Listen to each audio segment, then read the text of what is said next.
ஐசுங்க Chevrolet enjoy. இந்த வண்டியில் என்ன கம்ப்ளைண்ட்னு பார்த்தீங்கன்னா கிளச்சு பெடல் வந்து லோட் ஆக மாட்டேங்குது. கிளச்சு பெடல் லோட் ஆகலை. கிளச்சு எம்சி மாற்றிட்டாங்க, புதுசு மாற்றிருக்கிறோம். இந்த சவர்லெட் என்ஜாய் பொறுத்த வரைக்கும் ஒரிஜினல் பொருளாக போட்டோம்னா தான் செட் ஆகும். அது வந்து கிளச்சு சிலிண்டர் எம்சி வந்து மாற்றியாச்சு. Clutch MC மாற்றிட்டோம்.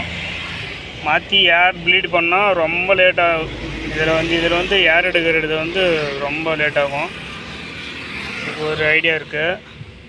நம்ம இந்த கிளச் ஆயில் ஏர் எடுக்கிற இடம் ஒன்று வரும் பார்த்திங்கன்னா, கீர் பாக்ஸ் முன்னாடி ரிலீஸ் பேரிங்க்கும் எம்சிக்கும் சென்டரில் ஆயில் போகிற ஓஸ் சென்டரில் அதை ப்ளீட் லூஸ் பண்ணி விட்டு இந்தமாரி ஒரு ஓஸ் விட்டு இந்த ஓஸ் வந்து மேலே இந்தமாதிரி தூக்கி கட்டி விட்டுருணும்.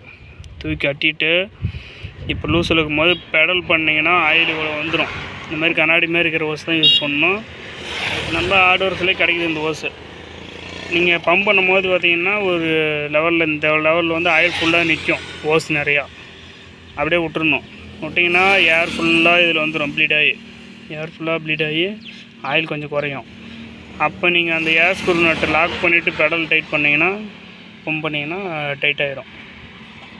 இதில் சவர்லெட் என்ஜாய்லேயும் டவேராவிலையும் கொஞ்சம் ஏர் எடுக்கிறது கஷ்டமாக இருக்கும். இது 2 டைப்லேயும் இப்படி பண்ணால் தான் கொஞ்சம் ஈஸியாக இருக்கும். ஓகே சுங்கம், பிடிச்சிருந்தா லைக் பண்ணுங்கள். ஏதோ எனக்கு தெரிஞ்சதை சொன்னேன். பாய் சுங்கம்.